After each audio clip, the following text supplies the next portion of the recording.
Hey, welcome to a cold and windy afternoon Yes. here in Anderson, South Carolina. We are out here today at Palmetto Distillery. You can see the sign behind us to do something that's going to warm us up from the inside out, thank goodness. We're going to be taking a tour of the distillery itself, and we're going to be doing a tasting today with them. So we're really excited about it. Yeah, so the Boggs brothers that founded the Palmetto Distillery, they're direct descendants of an old moonshiner from back in the Prohibition days. This part of South Carolina, the upstate, and then southern North Carolina, Appalachian, they're big areas for moonshine. Little known fact, that was actually the foundation of stock car racing. Actually, Yeah, came how cool is that? out of the people that used to run the moonshine back in the day. So let's go inside, check it out, and have some fun.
Tell people I like to start this out with our 105 White Lightning. That's because it's our 5th generation family recipe.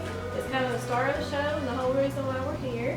Going hard, right? So, right up front, we're going to get it out of the way. Now, a lot of people hear 105 proof and they get a little nervous because that is a high proof. It's 52.5% alcohol by volume. But we've pretty much mastered it at this point. We've been doing it for so long. So it's going to have a nice sweet corn flavor right up front, Okay. Really smooth on the finish.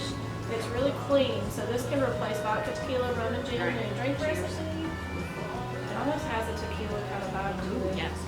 How does it smell?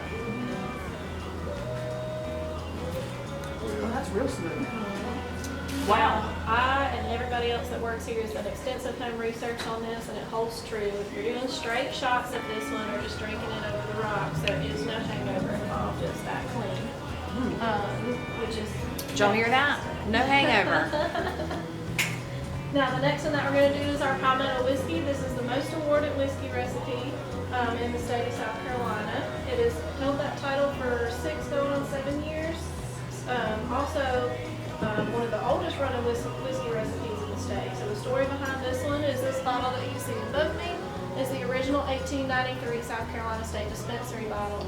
The boys went to some random auction and they won the bottle at that auction and didn't know that it came with the whiskey recipe as well. So that was originally ran from 1893 until 1907, and then it completely fell off the face of the earth in 1912. We just mimic it. Okay. It's a 21% rye, the rest is corn and barley. It's an 89.3 proof, so being a 21% rye, it's going to be real bitey right up front, but very smooth on the finish. You get some nice sweet tones throughout the center from the new French oak that it ages in for 2 years. Oh yeah. Okay. Makes a really nice old-fashioned if you're into old-fashions. But my favorite thing to do with it is the whiskey sour. That real nice rye bite goes really well with that sweet. Okay. And I'm a little bit of a lightweight, so I may not finish all of these. No judgment. Thanks. It is Appreciate a lot. It is a lot. Now the next two are the 2 flavored options that we do for Darius Rucker. We do produce a regular backstage Southern whiskey for him, and to be honest with you, we only sell the autograph bottles here because he owns the rights to that one. Okay. But the only difference between it and ours is proof. It's still 21% rye. Ours is at 89.3. He wanted his proof as the area code for Charleston where he lives, which is 843. Cool. So it's an 84.3 proof. Well, he came back to us a couple years later and said that he was tired of throwing away mixers and chasers on his tour bus because not everybody can do straight shots of whiskey like he can. And so we came out with 2 flavored options for him. They're both 57.5 proof, and they're almost like dessert whiskeys. I call them starter whiskeys if you're not a big whiskey fan. The first one we're going to do is the peach mint option. This was a silver medalist last year in an upstate New York beer and spirit competition. It's mostly a peach whiskey with a mint mouthfeel. Smell it. I tell people the mint is more of an afterthought. It gives you that false sense of confidence that you can talk to somebody after drinking and then not know that you've been drinking. That is not true. I believe it. I believe it. This one, my favorite thing to do with this one, I'm a big hot green tea drinker, especially when I'm not feeling well. It goes really well. That's perfect. I didn't think I'd like that one because I'm not huge on peach flavor. It's weird, but not huge on peach flavor. But that was really The good. mint made me nervous, but it's not super strong. It's not. It's really just more of an complimentary. afterthought. Yeah. It's really nice on the back end there. Now the next one, I told you this is the silver medalist. This one placed gold in the flavored whiskey category and took gold overall at that competition. And that's the cinnamon pepper option. This one beat out Fireball and Jack Fire in that upstate New York beer and spirit. Instead of using that really spicy cinnamon flavor, we go opposite end of the spectrum and we do the nice sweet mellow cinnamon. Okay. You don't pick up that spicy bite until the back end, and that's from the red pepper that we put in it, and that's just to disperse the sweetness. The base of this one is still a rye. Okay. My favorite thing to do with this one is hot apple cider in the wintertime, and in the summertime it pairs really nicely with either vanilla ice cream or with ginger ale. Some of the guys here like it over pancakes and waffles. We like food and alcohol. Yeah. We can tell you anyway. It's a good that you combo. can drink any of these. The next one, the next 2 that we're going to do, so these, basically we used to just do the mixers themselves, and you could either mix them with vodka or tequila when you got home, or you could buy our 105, the White Lightning, which is what we recommended. Okay. And people kind of didn't believe us that you can use that 105 in place of vodka and tequila, so we just kind of showed off with these. The Bloody Mary is kind of my favorite one to give to people because most people don't really like tomato juice. They're not a big tomato juice I'm not. person. Yeah, so this is going to be one interesting. started as a chicken marinade, actually. They did. It was one of the guys' chicken marinade recipes, and they got drunk one night and needed to cure a hangover the next morning. Didn't have any zing-zang, but Trey realized he had his tomato-based chicken marinade in the fridge with no meat in it. So they added 105 White Lightning to it, and now we bottle and sell it. So it's going to be nice and sweet right up front. You get the black pepper bite on the back end, and these are only a 30 proof, so just real easy to pour over ice and drink. Oh my gosh. That is so good. Not your average Bloody Mary for sure. No. I can honestly say I don't think I've ever had a Bloody Mary I liked it. That was Oh my gosh. I'm so impressed right now. My family drinks Bloody Marys constantly, and they keep trying to. They're oh, I you can't know, do try either this because one. I don't like tomato juice. Yeah. I'm just Oh my not a gosh. V8 person or even a zing-zang person, but I like this one. I still really cook good. with it too. It does really well with shrimp on the grill. You can do chicken or pork. It's really good. Now the next one is our Margarita option. This is where we just show you that you can replace tequila with the 105. This is literally all he drank on our honeymoon. This is Margaritas. This is one of my favorites because most of the time when you buy your own mixer in the store, it's that overly sweet, syrupy stuff. Us being all natural here, this one almost hits like a margarita or a margarita mix in a limeade for a love child. It's going to be nice and tart with that Yeah. lime bite right Smell up that lime front, really good. but it's really smooth and sweet on the finish. Oh my god. What the heck? That would be dangerous. I have to call an Uber. Now, my favorite thing about this one is it pairs nicely with a bunch of our other flavors. So we actually have a drink here that we call the tie-dye, where we do in thirds in a glass. You do a third margarita. You can pick either blackberry or peach, and now watermelon to do the other third of your glass, and then you hit it with a third of Sprite, and that is fantastic. Now, the next 3 that we have right here, these are all of our original flavors. These are 45 proof, done with all natural fruit cider, so there's no artificial anything in them. And being a 45 proof, they're real easy to either mix with or just drink straight and sip on. Now peach is the first one that I always like to do because peaches, being all natural, are not very bold. They're not very sweet, so they're not going to mask a whole lot. You're going to get a lot of that moonshine flavor right up front, a small hint of peach on the back end. This one I like to do with sweet tea. You've got to do peach in South Carolina. I do have to. South Carolina, Georgia, big peach. Wow. Yeah. Not too sweet. Does well in lemonade too. All right, so I'm gonna hang tight on that.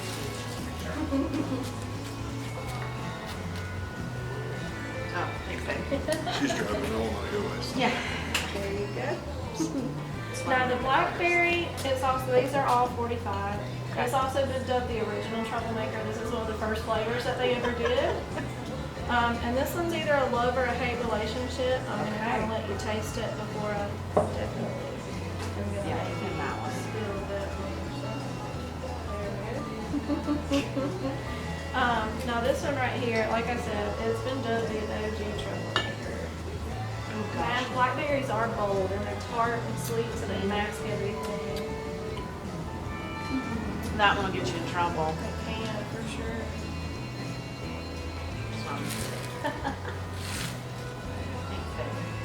So that one does really well if you're a blackberry tea person. It does well Yeah. in lightly sweetened tea. But to be honest with you, my favorite thing to do with it is hit it with some Sprite, cut up a cucumber and lime, and put that in your Sprite and kind of let it marinate, and then top it with your blackberry. We call it a blackberry breeze, and it just makes you feel like you're near a body of water. I will always do that.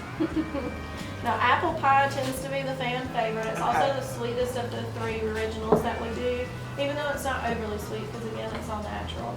And between myself, Nick, and Hannah, and everybody else that works here, we've tried just about every jar of apple pie that you can get your hands on, labeled and unlabeled, because it's just like, it's the moonshine thing to do. Everybody loves apple pie.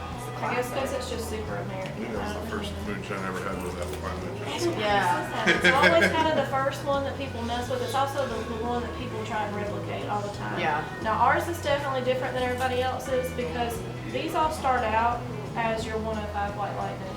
And with that being a sweet corn flavor, once you add your apple cider to it and all the other little fun things that we throw in there, it almost mimics a buttery pie crust flavor on the back end. So you get your apple, your cinnamon, and your liquor, but the back end is just that nice buttery pie crust flavor.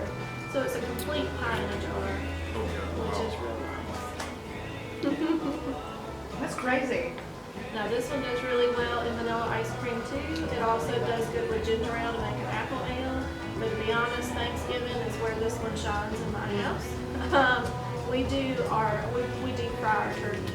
So I take a jar of that for each turkey that I do and melt down a stick and a half of butter with it and inject it under the skin of the bird before we drop it in the deep fryer. That skin gives this nice crisp brown color, and that first layer of meat has a nice apple cinnamon flavor to it. I have to remember that. We And- smoke our turkeys Do every you? year. You Yeah. can do So it we that way brine. too. Nick does. I brine mine as well for like a day or two, Yep. and then I do that right before I drop it in. But Nick that works here, he smokes his turkeys too for Okay. Thanksgiving. He plays with it. I believe And it. It's I think fantastic. I use the bourbon in the Yeah. brine, but I could that would easily. See, in my brine, I do a sweet one. I usually use like a Moscato. Okay. Let it sit in. Gotcha. It's the only one I'll really drink. As a matter of fact, on Thanksgiving, I drank half a big bottle of Moscato very quickly and didn't realize that my kids probably kind of thought this was the best Thanksgiving ever. I'm singing and dancing to Disney music. Mom's in a good mood. And the night before. Now, the watermelon is our newest flavor. Okay. We were able to finagle this one to a 70 proof, which is really neat because, you know, we've been doing the 45 proof flavors for so long. And that was kind of, we were listening to what our customers wanted, and they wanted higher proof flavors, which is kind of our goal and what we're working on. Okay. So this one, like I said, it's only been out for 3 weeks. Okay. And this one right here, what I tell people it reminds me of, do you remember back in the 90s, the Hubba Bubba bubble Yes. gum, watermelon bubble gum? I lived for that stuff. That is what this tastes like right here. Okay. It's That very makes me so easy excited. to drink, being a 70 proof. It's super. Oh my God. It is. Just like it's it. fantastic, and it does so well with lemonade. It's so good with lemonade. That is nuts. I'll take some back. That's what I said. I was like nostalgic in a moonshine, so I feel more adult. Now the only one that you guys didn't try, that you're more than welcome to, I'll pull it out if you like, is we make the highest legal proof in the state, and it's 130 proof, which makes it 65% alcohol by volume. I saw it on the Yes. shelf Now over that there. one is kind of a limited part of the run that we get. We don't proof that down with purified water. It comes straight off the still at 130. So the difference between that, your 105 that you tasted is that sweet corn flavor. That 130, you lose the sweet corn flavor, but it's so much smoother than the 105. And this is smooth, which is what's Yeah. weird. The 130, I tell people this is a vodka tequila. This is what I use in place of vodka tequila. That 130 is what I use in place of gin. It just has that, Okay. it loses that sweet corn flavor, gains smoothness, but it is a little more on the dry side. It has more of that alcohol flavor to Okay, it. I'll probably have Good taste. Well, y'all, that pretty much completes your That's tasting. awesome. Make yourself at home. Thank If you have any you. more questions, just let us know.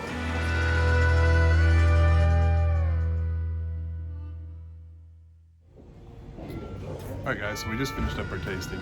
A lot of really cool flavors. Yeah. We did the full shebang. tasting, yeah. There's 10 flavors that you saw there. The watermelon's actually the newest. Only been out for 3 weeks, and they said at least 5 or 6, maybe even more flavors they're trying to launch this year. By the end of this year. Yeah. Definitely worth giving it a try. The building itself is really cool too. It's really historical. They give us a lot of information, stories, ghost stories, the historical evidence. I mean, the building's been here since 1893. Yeah, 1800s. Originally a factory for armored cars for Wells And Fargo. it's beautiful, guys. Just the open brick and everything that you can see, you can tell that it's old, but they've done a really good job, you know, building it back up and making it what it is now. And then it was a Greyhound Bus depot. depot, yeah. And actually, see this gun right up here. They actually found that in the rafters when they were rebuilding or refurbishing. So, but great location, all natural flavors. Yeah, that was really impressive to us. So they use all natural flavors in their moonshine, so no artificial stuff. So it's really good quality ingredients that makes really good quality moonshine, which if you're gonna come out and do a tasting like this, that's what you're looking for, is good quality stuff. Yep. So But right here in Anderson, what street's it on? Do you remember? yeah, address is 200 West Benson Street, so it's right behind the Anderson Clerk of Court, which I think is kind of funny, but it is legal, so all is good. Well, we'll see you guys next time. Definitely come out and check out Palmetto Distilleries Absolutely. in Anderson, South Carolina. Have a nice day. Bye, guys.